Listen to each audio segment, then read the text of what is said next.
Live in ரிலேஷன்ஷிப்பிற்கு போட்டியாக நட்பு திருமணம் என்ற புதியதோர் நடைமுறை இளைஞர்கள் மத்தியில் வரவேற்பை பெற்றுள்ளது.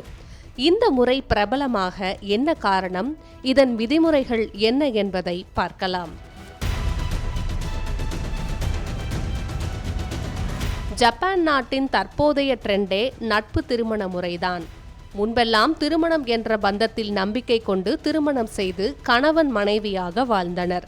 பின்னர் இந்த முறை பிடிக்காத சிலர் லிவ் இன் முறையில் வாழ்ந்து வந்தனர். இப்போது அதுவும் பிடிக்காதவர்கள் ஃப்ரெண்ட்ஷிப் திருமணத்தை விரும்புகின்றனர். பொதுவாக நண்பர்களை காட்டிலும் அதிகம், காதலர்களை காட்டிலும் குறைவு என்ற தத்துவத்தில் இந்த ஃப்ரெண்ட்ஷிப் திருமண முறை செயல்படுகிறது. இதுவும் ஒரு சட்டபூர்வமான நடைமுறைதான். இந்த முறையில் இணைய விரும்புவோர் திருமணம் செய்யாமல் சேர்ந்து வாழலாம், இல்லை என்றால் தனியாக கூட வாழலாம். ஆனால் இந்த உறவில் காதல், காமத்திற்கு இடமில்லை. சுருக்கமாக சொன்னால் நட்பு திருமணம் என்பது ஒரே மாதிரியான ஆர்வம் கொண்ட ரூம்மேட்டுகள் ஒன்றாக இருப்பது போன்று என சொல்லலாம். மேலும் இந்த நட்பு திருமண ஜோடிகள் குழந்தை பெற்றுக்கொள்ளவும் விரும்பினால் அதற்கும் வழி உள்ளதாக சொல்லப்படுகிறது.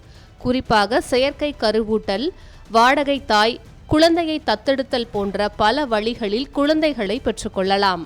இந்த ஃப்ரெண்ட்ஷிப் திருமண உறவில் இருப்பவர்கள் இந்த உறவை தாண்டி அவர்கள் விரும்பினால் வேறு யாருடனாவது காதல் உறவு கூட வைத்துக் கொள்ளலாம்.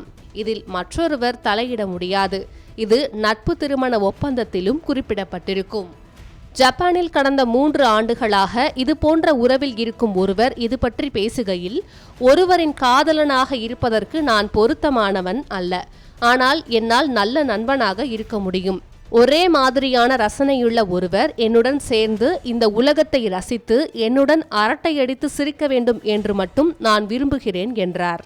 தற்போது ஜப்பானின் மொத்த மக்கள் தொகையில் 1% நபர்கள் இந்த ஃப்ரெண்ட்ஷிப் மேரேஜ் தத்துவத்தை விரும்புவதாக தரவுகள் தெரிவிக்கின்றன.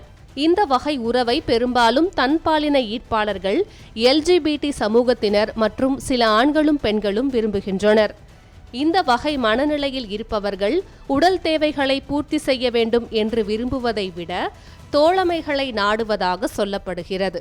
இந்த ஃப்ரெண்ட்ஷிப் மேரேஜ் பற்றிய செய்திகள் சோஷியல் மீடியாக்களில் வைரலாகி வரும் நிலையில் இது பற்றிய விவாதங்களும் இணையத்தில் அதிகரித்துள்ளன. லெஜண்ட் சரவணா ஸ்டோர்ஸின் அக்ஷய திருதியா ஆஃபர், சவரனுக்கு ரூபாய் 1000 தள்ளுபடி மே 12 வரை.